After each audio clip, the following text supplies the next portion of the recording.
Kamusta naga mga kaulam? Mahigpit naman ang almusal na arit, walang kasabaw-sabaw. Anong pagkakaiga ay nakakaluog naman eh. Pero ika nga't nakakaluog ay magpasalamat pa rin tayo sa Diyos at tayo may nakahaying pagkain na ating makakain sa umagang ito. Ay di ari nga, egg omelette ay nilagyan ko ng patatas at saka maraming puting sibuyas at nang may lasa naman.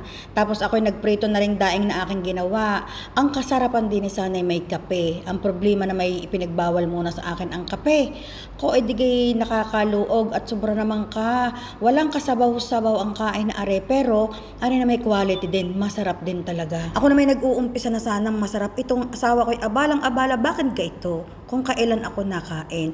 Tsaka maraming tanong. Kanina ako'y walang ginagawa at hindi ako nakakain, hindi nagtatanong. Kung kailan ako nag-uumpisa na, walang hinto ang katatanong. Talaga namang hindi ko maintindihan kung nahihili sa akin, kung gusto rin kumain. Kupaw, siya, ako muna huhunta ng isa sa inyo ha. At ako'y talaga namang inip din at ako'y wala pang kasama din sa bahay. Tunay ka namang naranasan ganun yung mga kaulam na pag kayo ay sagana, pag kayo ay may pera, pag kayo ay masaya, marami kayong kaibigan sa paligid. Parating naririyan sila, present lagi, walang na-absent. Talaga namang ang lahat ay alive sa iyong paligid. Kahit na anong iyong papunsyon sa bahay, silang lahat ay nariyan. Kahit na anong kasiyahan sa inyong mga okasyon, talaga namang walang na-absent. Laging mga present, sina kumare, sina kahanggan, sina pinsan, at ang dami ng iyong kamag-anak. At kung anumang may biyaya ka, minsan naaambunan mo pa sila, gayon talaga kasaya ang buhay kapag ikaw ay may kwarta at kapag ikaw ay mabiyaya. Pero subukan mo na ang lahat ng iyong meron, lahat ng iyong perang meron ka ngayon ay biglang maglaho at mawala. Mapapansin mo talagang unti-unti ding silang nag-aalisan sa iyong buhay. Unti-unti ding nawawala ang iyong mga kumarihan, ang iyong mga kahanggang parating nariyan sa iyong bahay, dahil ikaw ay hindi na nakakapagpapunsyon, hindi na ikaw nakakapagpasaya sa iyong bahay, wala ng mga events sa iyong bahay, wala ng mga pangmalakasang mga handaan, sila'y hindi na rin nalapit. Bakit gagayon nga ang buhay? Kadalasan ay talagang sa iyo lamang status ng buhay, kung anong mayroon ka, yon ang kanilang titingnan. Ay iyan ay talagang naranasan ng aming pamilya, mga kaulam. Kami naman ay hindi masasabing mahirap ang buhay noong araw. Talaga naman kahit papaano, dahil nga maganda ang pinagkikitaan ng aking mga magulang, kahit papaano ay maayos kaming nakakaraos, sumusobra pa talaga ang kita nila sa isang araw sa aming mga pangangailangan. Bongga-bongga ang inay kung magpapunsyon sa bahay. Pagkapagpiesta, talaga namang pinakamahinang katay, 2 baboy. Tapos ang minatamis, talaga namang ang mga lechiplan, hindi kasya sa rep, hindi kasya ang mga buko salad. Talaga namang parati nang ang aming bahay ay punong-puno ng tao. Ang mga kumarihan, ang mga kahanggan, at ang dami naming kamag-anak nung kami ay meron pa. Pero ika ngay ang buhay ay minsan sinusubok talaga ng tadhana, ay dumating talaga kami sa kahit maisaing na bigas ay wala. Doon talaga namin naramdaman ang mga kumarihay na walang lahat, ang mga kahanggay walang nalapit, pinag-uusapan ka, laging sa iyo nakatingin.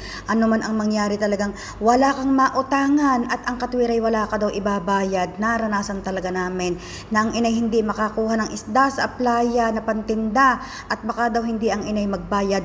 Yoy dinig na dinig ng aking dalawang tainga. Kaya naman ang inay ay unawang-unawa ko ngayon na kapag may mga kumarihan, kapag may mga kasamahan dati na talaga namang nagigipit at nawawalan talaga ng pera at talaga namang nadanas ng hirap ng buhay, ay hindi naman talaga niya natitiis. Hinahati niya ang pambili ng kanyang bigas at kanya pang ibinibigay. Talaga namang unawang-unawa ko ang inay kung bakit parating kahit sisihin ng iba na bakit kayo laging nagpapautang, ay kayo naman hindi mababayaran, ay ang inay hindi nakakatiis at naranasan talaga namin. Danas namin na hapon na, silim na, wala pa, lubog na ang araw, hindi namin alam kung saan kami kukuha ng isasaing na bigas. Doon ko talaga nasukat ang buhay ng tao, doon ko nasukat ang ugali ng tao, kung hanggang saan lamang sila po pwedeng makisama sa iyo. Kaya naman tinandaan ko, inilagay ko sa aking utak, ako'y magsisikap, ako'y talaga namang pipilitin kong maibigay sa mga inay uli, maibalik sa kanila kung ano man ang mga nawala. At kakoy ang mga taong tumalikod sa amin ay hindi ko naman paghihigantihan, hindi ko naman tatalikuran,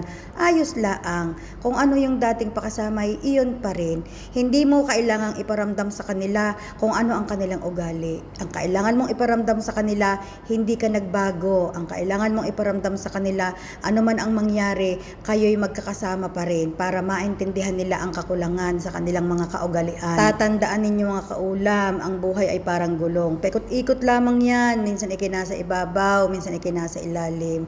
Naranasan naming nasa ibabaw, naranasan naming nasa ilalim, kaya alam na namin ang gulong ng buhay ngayon.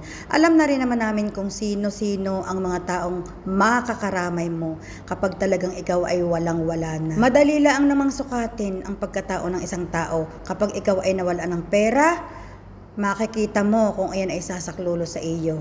Ay siya, dyan na kayo.